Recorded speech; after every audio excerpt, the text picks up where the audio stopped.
ज्ञान के दीप जलाए, आशा की झिलमिल को रोशन बनाए। ऊंचे उठे और छू ले गगन को, ऊंचे उठे और छू ले गगन को, सवेरे की सरगम को जीवन में लाया।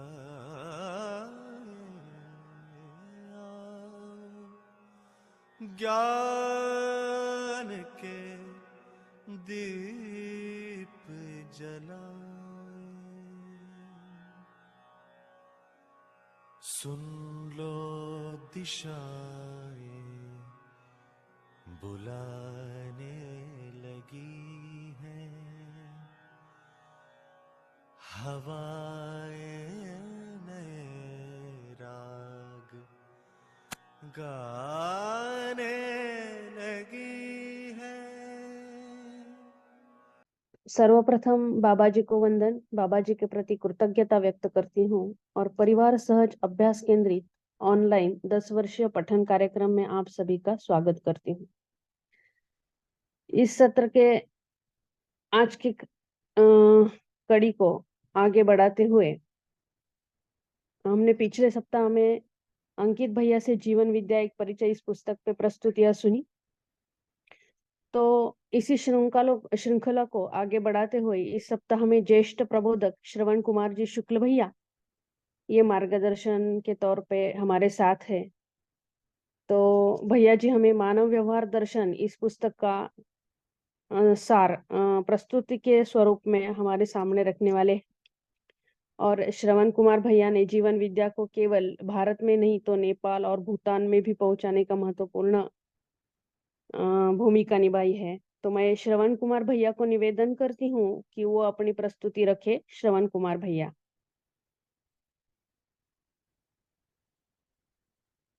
जी, सभी को नमस्ते। नमस्ते भैया, आपका आज के सत्र में बहुत बहुत स्वागत है भैया। मानव व्यवहार दर्शन, ये पूरा का पूरा जो दर्शन है वो अस्तित्व केंद्रित, मानव केंद्रित, अस्तित्व मूलक, यानी अस्तित्व इसके मूल में है और मानव केंद्र में है।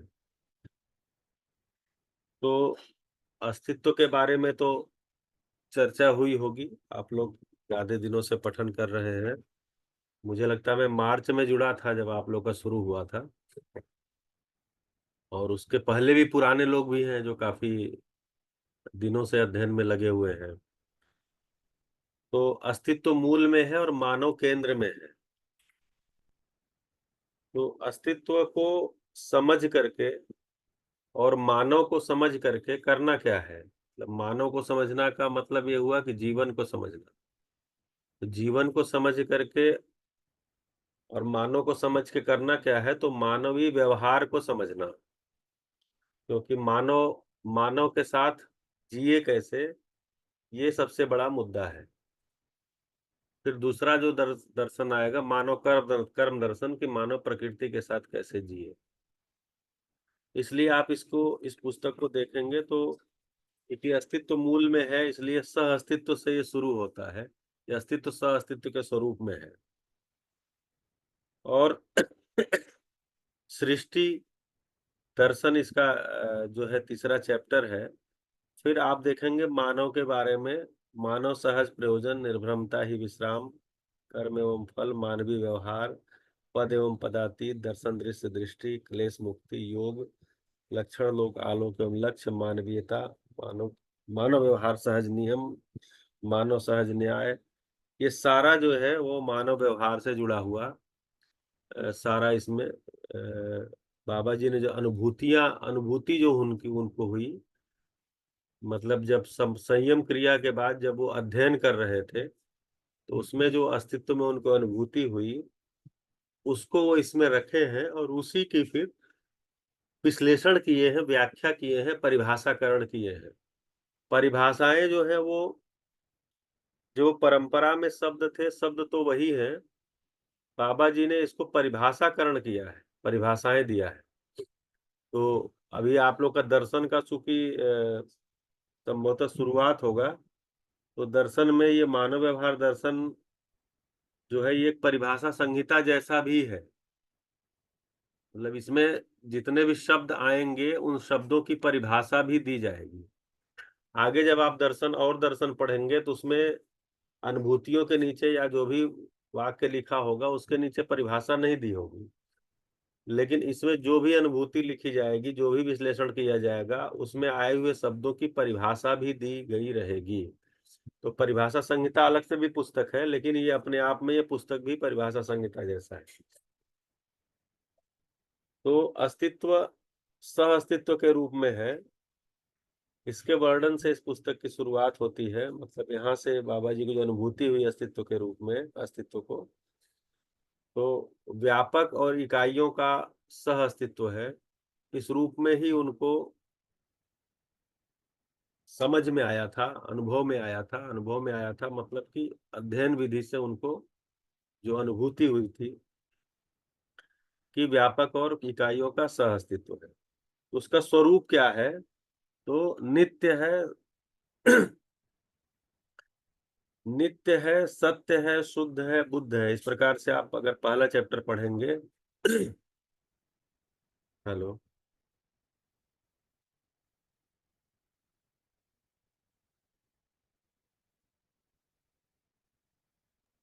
ये भैया आवाज आ रही है? नहीं, मैं मैसेज देखने लगा, मुझे लगा कोई क्वेश्चन तो नहीं आया है जी। तो इस पूरे मतलब ये पहला दर्शन, जो दर्शन चार दर्शन लिखे हैं, उस चार दर्शन में पहला दर्शन, या कह सके कि दर्शन की पहली पुस्तक भी आदरणीय बाबा जी ने लिखा था। इसको मानव व्यवहार दर्शन हमारे समक्ष प्रस्तुत किया था। तो उसको वो प्रस्तुत करते समय जो है वो दो चीजें हैं, एक तो अस्तित्व जो उनको समझ में आया उसको स्मरण करते हुए इस पुस्तक को लिख रहे हैं। दूसरा, जो कुछ भी वो एक तरह से प्रयास किए थे, उसमें प्रयास में लोगों का जो सहयोग रहा, लोगों ने जो सहयोग उपलब्ध कराया, वो सभी के प्रति कृतज्ञता व्यक्त करते हुए इस पुस्तक को लिखते हैं। तो जैसे आप देखेंगे पहली ही जो अनुभूति लिखे हैं कि मैं शुद्ध एवं बुद्ध व्यापक सत्ता में संपृक्त जड़ चैतन्य प्रकृति को अनुभव पूर्वक स्मरण करते हुए मानव व्यवहार दर्शन का विश्लेषण करता हूँ। तो जो उनको अनुभूत हुआ अस्तित्व सह अस्तित्व के रूप में, उसको स्मरण करते हुए इस पुस्तक को अर्पित करने के लिए विश्लेषण करके हमारे सामने रख रहे हैं। पहला ये है। दूसरा, आप दूसरा देखेंगे तो कृतज्ञता है, कि कृतज्ञता पूर्वक भी इस पुस्तक को लिख रहे हैं और हमारे सम्मुख रख रहे हैं कि मैं कृतज्ञता पूर्वक उन सुपथ प्रदर्शकों की वंदना करता हूं जिनसे यथार्थता के स्रोत आज भी जीवित हैं। तो एक बार बाबा से बातचीत करते समय हम लोग बैठे थे, तो हमारा जब अध्ययन चल रहा था तो बोले थे कृतज्ञता मानव में सबसे बड़ा मूल्य है, और अगर मानव कृतज्ञ नहीं होगा तो शुष्क हो जाएगा, मतलब उसके अंदर और कोई मूल्य प्रवाहित ही नहीं हो। क्योंकि मानव का जिंदा रहना भी दूसरों के सहयोग के साथ है, अन्य प्राणियों के साथ ऐसा नहीं है। अन्य प्राणी जो है जिंदा रहने के लिए वो खुद से प्रयत्न करके और जिंदा रह सकते हैं, लेकिन मानव खुद से तो प्रयत्न करता ही है, लेकिन दूसरों का सहयोग उसको बहुत आवश्यक होता है। तो योगदान पूर्वक ही मानव का जिंदा रहना भी है और जीना तो और भी है, क्योंकि शिक्षा पूर्वक ही मानव का जीना होगा, और शिक्षा के लिए जो है वो दूसरों का योगदान होना बहुत आवश्यक है। तो इसलिए उसको दोनों चीजों को कि सह अस्तित्व को स्मरण करते हुए और सुपथ प्रदर्शकों की वंदना करते हुए, उनके प्रति कृतज्ञ होते हुए इस मानव व्यवहार दर्शन को बाबा जी हम लोग के समक्ष रख रहे हैं। सुपथ का मतलब ये है कि जो हमें जागृति की ओर, समाधान, समृद्धि एवं अस्तित्व की ओर जो दिशा की ओर है, उस तरफ हमें जो अ, हमें रास्ता दिखाता हो, उसके लिए, उन्नति के लिए जो दिखाता हो, उस तरफ जो भी हमें दिखाया, मतलब बाबा जी ने, आपको याद होगा कि उनको जो जो कहा गया, उनको कहा गया वेदांत में उत्तर मिलेगा तो वेदांत समझ लिए। उनको कहा गया कि काशी जाकर के विद्वानों के साथ चर्चा करिए, वहां उत्तर मिलेगा, उसको भी समझ लिए, वहां भी चले गए। फिर उसके बाद किसी ने कहा कि आप, तुम पढ़े लिखे नहीं हो, पढ़ लिख लो तो हो जाए, उसके पहले ही कहा था, तो कन्नड़ भाषा ही पढ़ लिए। फिर शादी विवाह हो गया, बोले पैसा कमाओगे तो तुम्हारा सारा समाधान हो जाएगा, तो पैसा भी खूब कमा लिए। फिर कहा कि समाधि में उत्तर मिलेगा, तो समाधि भी करने के लिए चले गए। फिर बाद में समाधि में भी उत्तर नहीं मिला, तो बाबा जी एकदम से परेशान हो गए। बाद में संयम क्रिया के द्वारा जो अस्तित्व में अध्ययन पूर्वक उनको अनुभव हुआ, वो हम सभी के समक्ष रखे हैं। तो जिसने जो जो कहा उसको करते गए अंत में उस उन सीढ़ियों से चलते हुए उनको अस्तित्व में जो संयम पूर्वक जो अनुभव हुआ, वो फिर कहते हैं कि मैं अपने कुछ प्रश्नों के लिए इस रास्ते पर आगे बढ़ा था, लेकिन मुझे समस्त मानव समाज के लिए वस्तु मिल गई, इसलिए मैं मानव समाज के समक्ष अब इसको रखता हूँ, इसको प्रस्तुत करता हूँ, ये मानव समाज का ही है। तो इस ढंग से ये पुस्तक को प्रस्तुत किए हैं।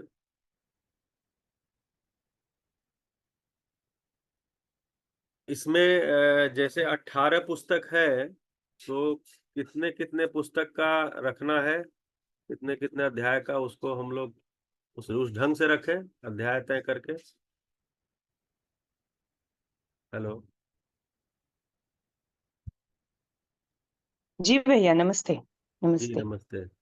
जैसे आपको सुटेबल होगा भैया, एक एक अध्याय या दो दो अध्याय एक एक दिन, या जैसे 8 दिन में ये पूरा करना है ना।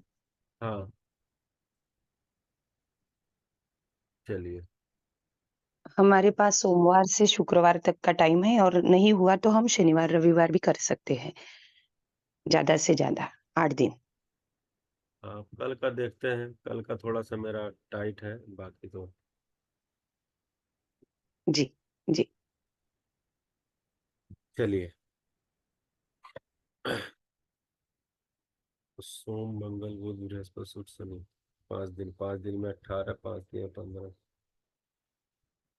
4 चैप्टर का लेकर के चलते हैं, 4 अध्याय का। तो पहला जो अध्याय है उसमें सह अस्तित्व का वर्णन कर रहे हैं। अब चूंकि इसमें सारी परिभाषाओं को तो अभी नहीं लेंगे, जब पठन करेंगे तब परिभाषाओं को लेंगे। तो सह अस्तित्व का जो विश्लेषण है उसको करते हुए आगे बाबा जी बोलते हैं कि जागृत मानव ही दृष्टा पद प्रतिष्ठा में गण्य है। मतलब ये जो सह अस्तित्व है, जो नित्य शुद्ध एवं बुद्ध व्यापक सत्ता में संपृक्त जड़ चैतन्य प्रकृति के रूप में है, इसके दृष्टा पद में मानव ही गण्य है, मतलब मानव ही इसका दर्शन कर सकता है। तो मानव, बस क्या चीज है कि मानव को इसके लिए प्रयास करना पड़ेगा,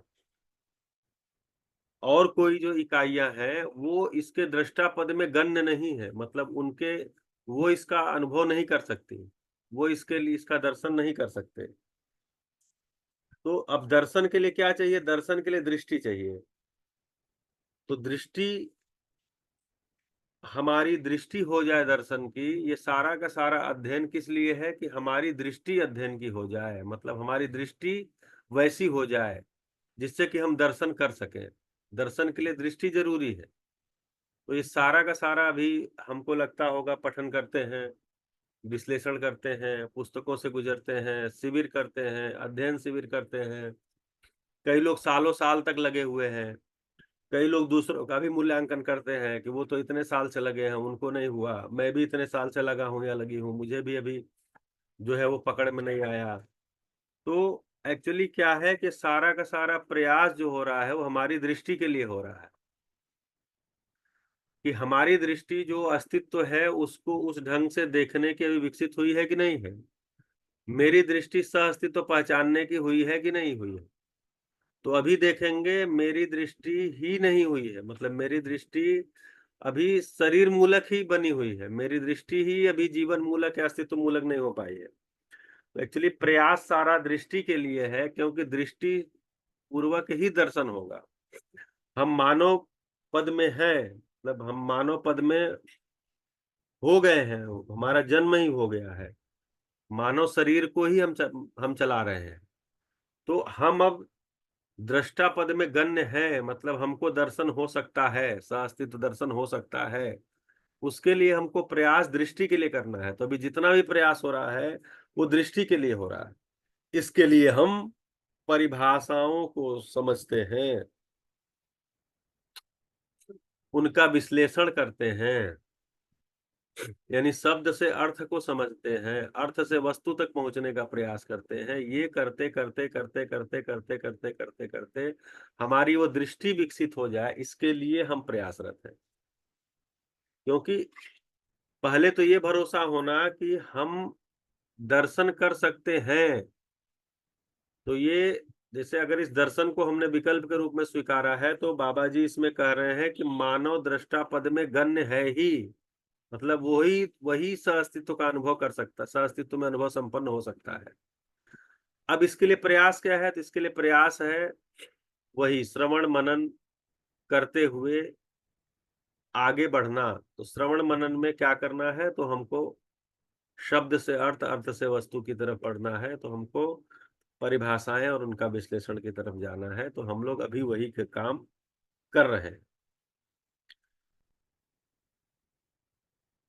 इसमें जो मुख्य बात है मध्यस्थ दर्शन में, वो सबसे जो एक तो व्यापक को बिल्कुल ही तार्किक विधि से समझना, मतलब व्यापक अनुभव की वस्तु है, लेकिन समझने के लिए तर्क तो अभी लगाते ही हम।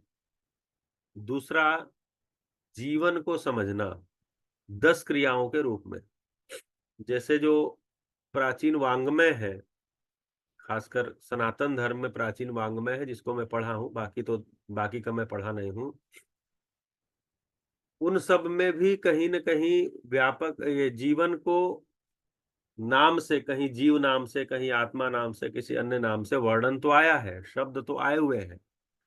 ईश्वर अंश जीव अविनाशी ऐसा भी कहा गया, ठीक है। ईशावास्यमिदं सर्वम, ऐसे करके आप देखेंगे तो सब चीजें जो है वो ब्रह्म से निकली है, ब्रह्म में समाती, ऐसी सारी चीजें। ऐसे जीव को भी कहा है ब्रह्म से निकला, ब्रह्म में समाता है। ये सारी बातें कही हुई हैं, लेकिन जीवन के स्वरूप का वर्णन नहीं है कि जीवन का स्वरूप क्या है।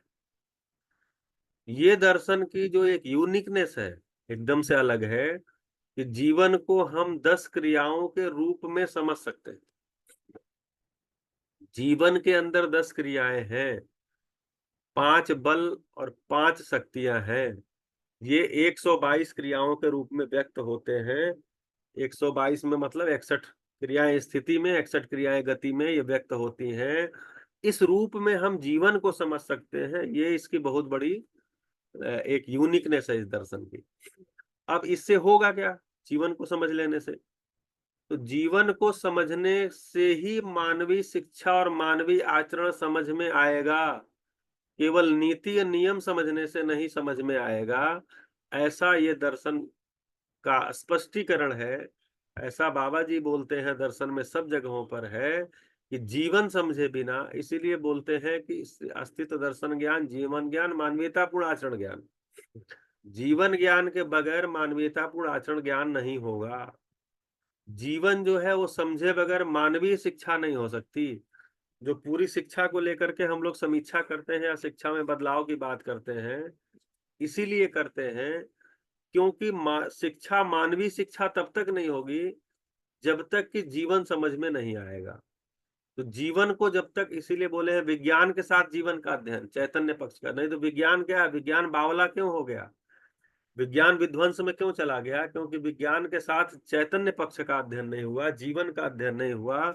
तो जीवन का अध्ययन विज्ञान के साथ नहीं होने से विज्ञान विवेक विहीन हो जाएगा, क्योंकि जीवन समझे बगैर मानव लक्ष्य समझ में नहीं आएगा।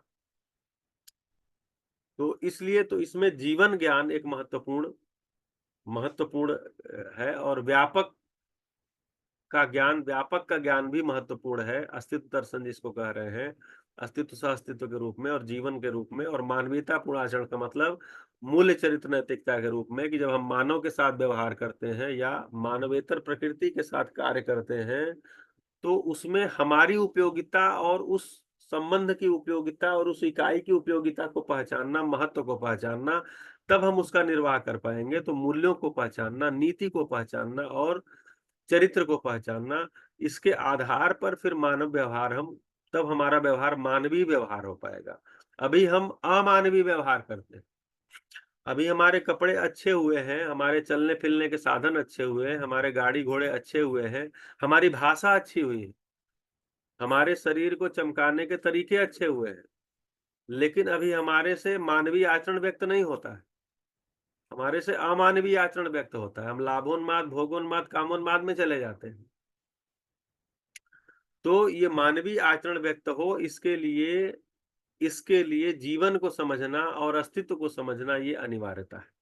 इसीलिए पहला चैप्टर सह अस्तित्व दर्शन में जो अस्तित्व है सह अस्तित्व के रूप में है, और उसमें व्यापक क्या है? तो व्यापक पूर्ण और इकाइयां अनंत है। सह अस्तित्व कैसा है? व्यापक और इकाइयों का सह अस्तित्व है।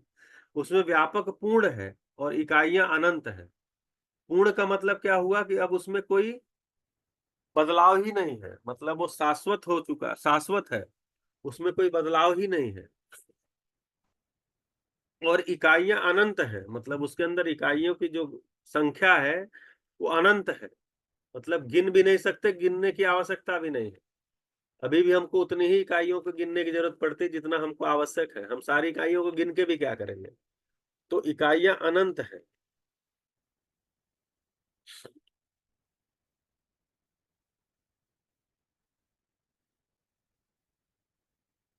फिर मानवीयतापूर्ण व्यवहार की चर्चा करते हैं कि मानवीयतापूर्ण व्यवहार क्या है। तो व्यवहार का मतलब ये हो गया कि उपयोगिता, मतलब मानवीयतापूर्ण व्यवहार का मतलब ये हो गया कि मानव के द्वारा मानव की उपयोगिता प्रमाणित होना। तो मानव के द्वारा मानव की उपयोगिता को मानव मूल्य कहा गया। मानव मूल्य ही मानव की उपयोगिता है, उसके बिना मानव उपयोगी ही नहीं होगा। तो उसमें बोले कि धीरता, वीरता, उदारता, दया, कृपा एवं करुणा, यही मानव की उपयोगिता है, यही मानव मूल्य है। इनके साथ व्यवहार ही मानव का व्यवहार उपयोगी होगा। अगर धीरता नहीं है, न्याय में निष्ठा नहीं है, वीरता नहीं है, उदारता नहीं है, दया नहीं है, फिर आगे अति मानवीय में जाएंगे तो कृपा और करुणा भी नहीं है, तो उपयोगिता नहीं होगी। तो इसलिए बोल रहे हैं कि मानव व्यवहार का मतलब ये हो गया कि मानव की उपयोगिता को पहचानना, यानी मानव मूल्य को पहचानना। अब इसका जब अभ्यास करते हैं, अभी हम क्या करेंगे? इनका अभ्यास करेंगे। पहले जब तक हमको अनुभव नहीं हुआ है तब तक अनुभव के लिए अभ्यास है। तो अभी हम अभ्यास करते हैं, धीरता का अभ्यास, वीरता का अभ्यास, उदारता का अभ्यास, इसका अभ्यास करते हैं। अभ्यास करते हुए फिर जब हमें एक समय के बाद जब हम अनुभव संपन्न हो जाएंगे तो हमारे में ऑटो मोड में आएगा, मतलब अब ये जी ही रहे हैं। फिर अब वो प्रमाण ही उसका आ रहा है। फिर अब अभ्यास मतलब प्रमाण के रूप में ही हो रहा है, अब वो समझने के लिए नहीं हो रहा है। तो मानवीयतापूर्ण व्यवहार, धीरता, वीरता, उदारता, दया, कृपा, करुणा, और दृष्टि जो होगी वो न्याय, धर्म, सत्य की होगी। मतलब जो दृष्टि खुलने की बात हो रही है वो न्याय, धर्म, सत्य की खुलने की बात हो रही है। पहली दृष्टि न्याय की खुलती है। जैसे हम जीवन क्रिया जब समझते हैं तो उसमें भी 4.5 क्रिया से जब हम 5वां क्रिया की तरफ जाते हैं तो उसमें दृष्टि का ही बदलाव है। प्रिय हित लाभ से न्याय, धर्म, सत्य की दृष्टि होना, उससे साक्षात्कार क्रिया का प्रारंभ होना, तो दृष्टि में ही बदलाव है। ये दृष्टि, न्याय की दृष्टि न्याय की दृष्टि होने का मतलब क्या हो गया कि मानव हमको मानव के रूप में समझ में आने लग जाना। अभी हमको मानव कैसे समझ में आता है? मानव हमको पुरुष के रूप में, महिला के रूप में, जाति के रूप में, रंग के रूप में, रूप के रूप में, धनी और अमीर और गरीब के रूप में, ठीक है, बदमाश और भले के रूप में, संत और अपराधी के रूप में, मतलब इस प्रकार से बच्चा और बड़े के रूप में, हमारे देश वाला दूसरे देश वाले के रूप में, हमारी पूजा पद्धति वाला दूसरे पूजा पद्धति वाले के रूप में, इस ढंग से मानव को पहचानते हैं। तो हमारी दृष्टि जब न्याय की नहीं है तो हम मानव को ऐसे ही पहचानते हैं। न्याय की दृष्टि का अभ्यास का मतलब ये हो गया कि धीरे धीरे ये दृष्टि, मतलब मानव हमको मानव के रूप में दिखने लग जाए। ये अपने घर से शुरू होगा, परिवार से शुरू होगा। अभी परिवार में भी मानव हमको मानव जैसा नहीं दिखता, वो हम उसको किसी पद के अनुसार देखते हैं, हम उसको किसी अधिमूल्यन अधिमूल्यन और अवमूल्यन पूर्वक देखते हैं। तो मानव को हम मानव जैसा देखने लग जाए, ये बोल रहे हैं कि मानवीय दृष्टि का खुलना, उसी को बोल रहे हैं कि न्याय दृष्टि का खुलना, उसके बाद धर्म दृष्टि का खुलना, सत्य दृष्टि का खुलना। ये इस दृष्टि से जब हम अभ्यास करते हैं, धीरे धीरे धीरे धीरे मानवीय आचरण को का में अभ्यास करते हैं, अभ्यास करते हुए जीवन जो है वो जीवन क्रिया के रूप में समझ में नहीं आएगी, जीवन क्रिया भी आचरण के रूप में समझ में आती है। तो उससे हमारा जीवन पे ध्यान बना रहता है। जैसे ही हमारी दृष्टि इस तरह की होती है तो हमारा जीवन पे ध्यान बना रहता है, और जीवन पे ध्यान जो बना रहता है वो अस्तित्व सहअस्तित्व के रूप में फिर हमारी दृष्टि ऐसी हो जाती है कि अस्तित्व सहअस्तित्व के रूप में हमको दिखने लग जाता है। तो हमको सारा अभ्यास इसके लिए करना है। दूसरे चैप्टर में, दूसरे अध्याय में बाबा जी कृतज्ञता व्यक्त करते हुए जो बात कर रहे हैं उसमें वंदना को भी समझा रहे हैं कि वंदना क्या चीज है। तो गौरवता को व्यक्त करने हैं तो गौरवता का जो शिष्ट मूल्य है वो सरलता है। इसको पुरानी किताबों में आप देखेंगे तो वंदना भी लिखा हुआ है कि जब हमको गौरवता होती है कि कोई मानव लक्ष्य को पा सकता है, पाया हुआ है, मानव लक्ष्य निश्चित है और उस तक पहुंचना ही है और हम पहुंच भी सकते हैं, ये जो हमारे अंदर स्वीकृति बनती है, ये जो हमको स्पष्ट होता है, इससे जो हमारे अंदर उत्साह और उमंग होता है, इसको गौरवता बोलते हैं। इससे हमारे अंदर से ही संगीत निकलने लग जाता है। यानी वंदना हम गाएं ये जरूरी नहीं है। तो बाबा जी वही बोले, मैं कृतज्ञता पूर्वक उन सपथ प्रदर्शकों की वंदना करता हूँ जिनसे यथार्थता के स्रोत आज भी जीवित हैं। यथार्थता का मतलब वास्तविकता को ढंग से की गई अभिव्यक्ति अथवा प्रयास, जो सत्य है, जो वास्तविकता है, उस तक पहुंचा जा सकता है, उसके स्रोत अभी तक भी जिंदा है। मतलब बाबा जी जब ये लिख रहे हैं उस समय भी कह रहे हैं कि उसके स्रोत जिंदा थे। कम से कम वो उस रास्ते पे बढ़ने के लिए लोग सूचना देने वाले थे, बताने वाले थे, रास्ता बताने वाले थे, सुपथ प्रदर्शक थे। तो मैं उन सभी के प्रति वंदना करता हूँ कि जो कि हमको यथार्थता के स्रोत बता सके, क्योंकि वो जिंदा थे तभी बता सके। और कृतज्ञता इतना बड़ा मूल्य है कि कृतज्ञता से ही गौरवता, गौरवता से सरलता, सरलता से सहजता, सहजता से मानवीयता। ये जो लास्ट में लिख रहे हैं कि जिस किसी से भी उन्नति व जागृति की ओर प्राप्ति में सहायता मिली है उसे अस्वीकार करना कृतज्ञता है।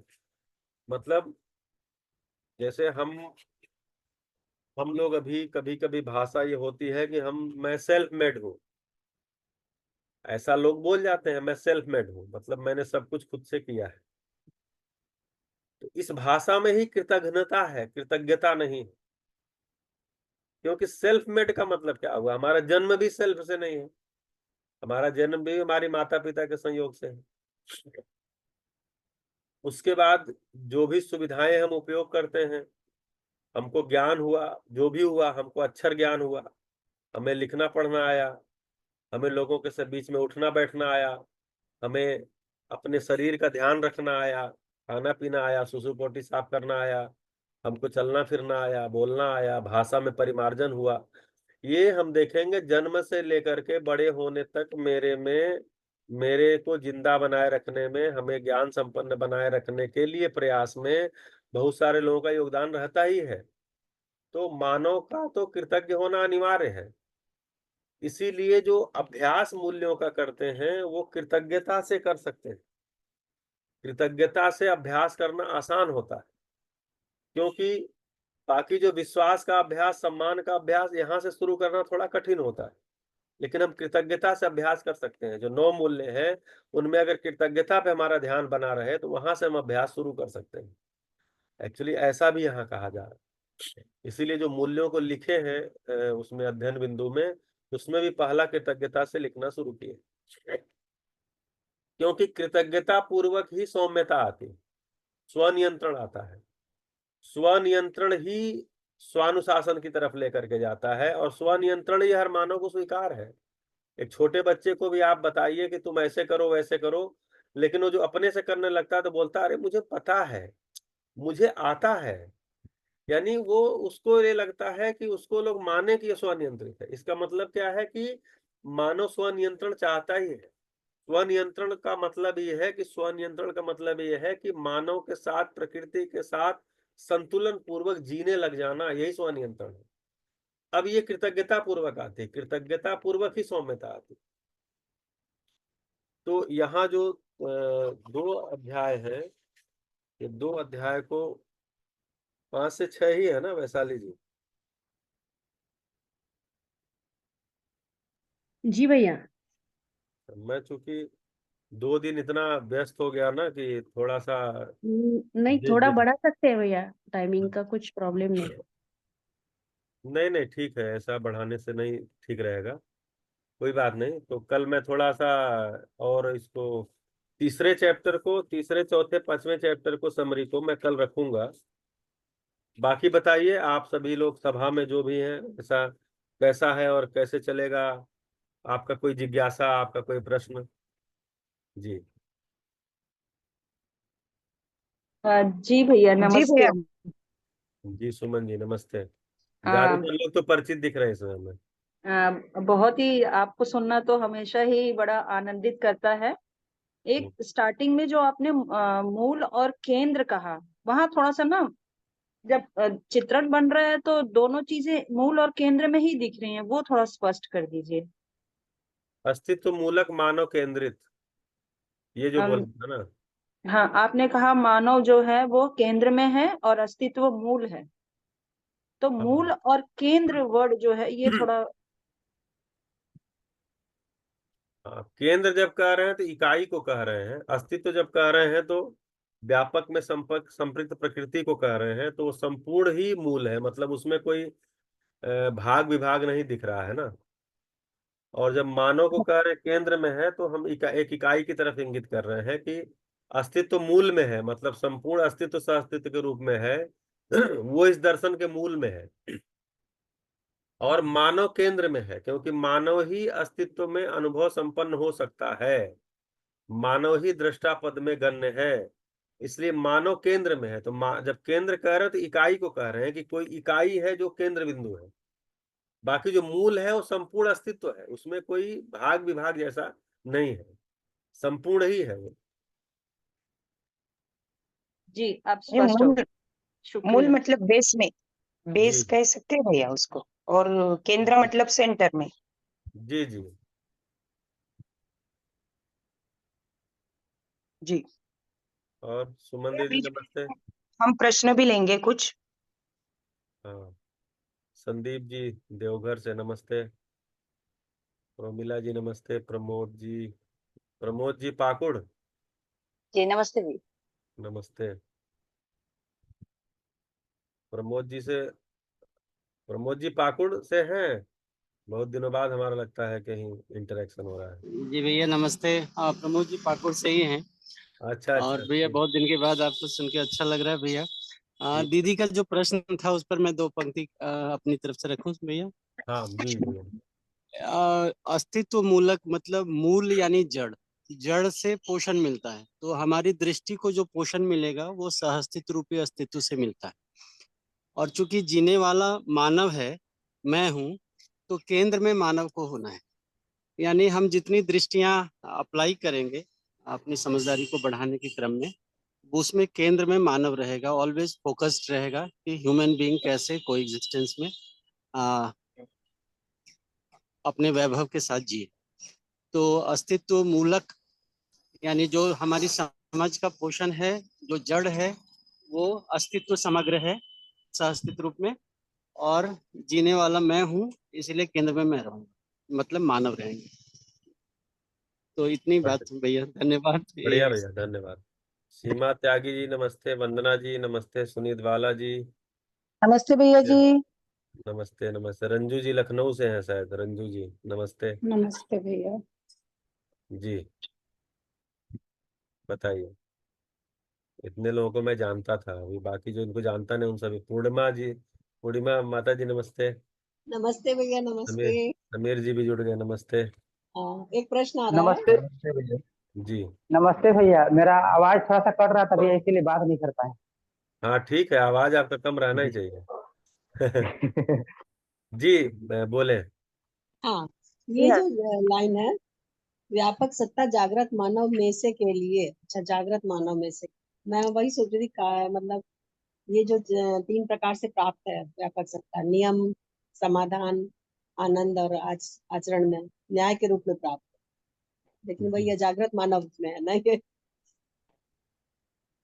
हाँ, इसी ये को समझ रही थी। एक्चुअली पूरा दर्शन जो है ना, वो जागृत हम्म, मानव के द्वारा लिखा गया है। हाँ हाँ तो ये जागृत मानव के ही के बारे में हाँ सारा का मतलब एक तरह से हाँ क्या है, इसको भ्रमित अवस्था में इसके द्वारा जस्टिफिकेशन चाहते हैं, वहीं पे हाँ फंस जाते हैं कभी कभी। हाँ, नहीं नहीं, वो आ गया, क्लियर हो गया हाँ। लाइन पढ़ते। नहीं, ठीक है। ऐसा सामान्यतः होता है कि हम हाँ भ्रमित अवस्था में जीते हुए हाँ और कुछ अच्छा अगर कर लिए तो उसका जस्टिफिकेशन दर्शन से चाहने लग जाते हैं, वहां हम फंस जी जाते जी हैं।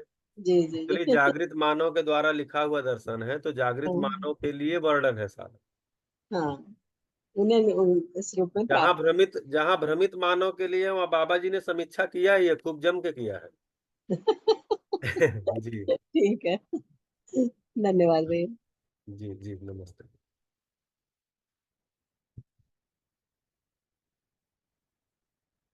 और बताएं।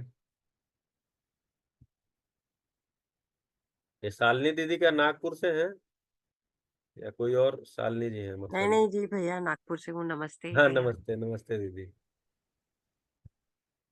तारा जी दिल्ली से नमस्ते।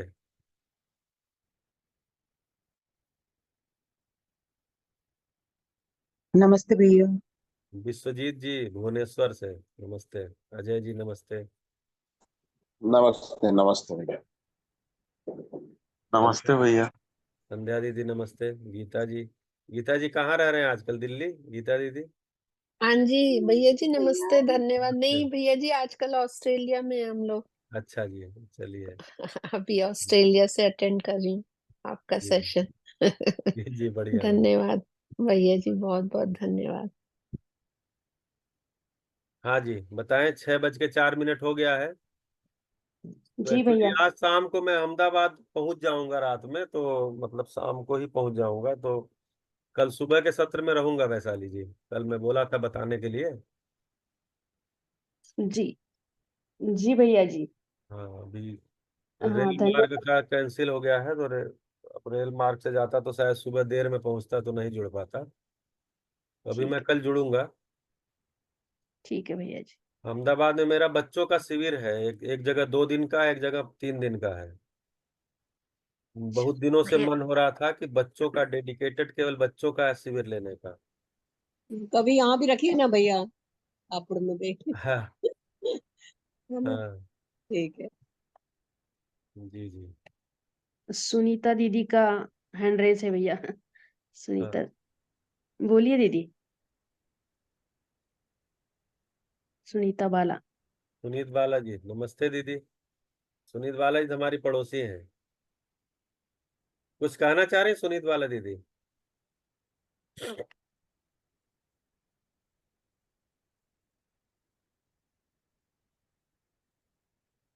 नहीं, ऐसे ही दब गया होगा, कोई बात नहीं। ठीक है भैया जी, धन्यवाद भैया जी आज के प्रस्तुति के लिए। आपका सभी की ओर जी, से मैं एक आभार। तो क्षमा प्रार्थी हूँ कि थोड़ा देर से जुड़ पाया। 5-7 मिनट लगता है, 8 मिनट देर हो गया। हम्म, कल से मैं टाइम से जुड़ जाऊंगा, क्योंकि मुझे थोड़ा, मैं कल मैसेज ही नहीं देख पाया, तो मुझे स्पष्टता नहीं थी। जी। अच्छा अच्छा, कोई बात नहीं। जी। आज का दिन मंगलमय हो, इसी शुभ कामना को लेकर आज का सत्र यहाँ समाप्त करते हैं और रुकते हैं। कल फिर से मिलेंगे सुबह 5 बजे। जी। सभी को धन्यवाद। नमस्कार। सभी को नमस्कार। धन्यवाद। नमस्ते भैया जी, धन्यवाद भैया जी, धन्यवाद नमस्ते। दीदी, सभी को नमस्ते। सभी नमस्कार।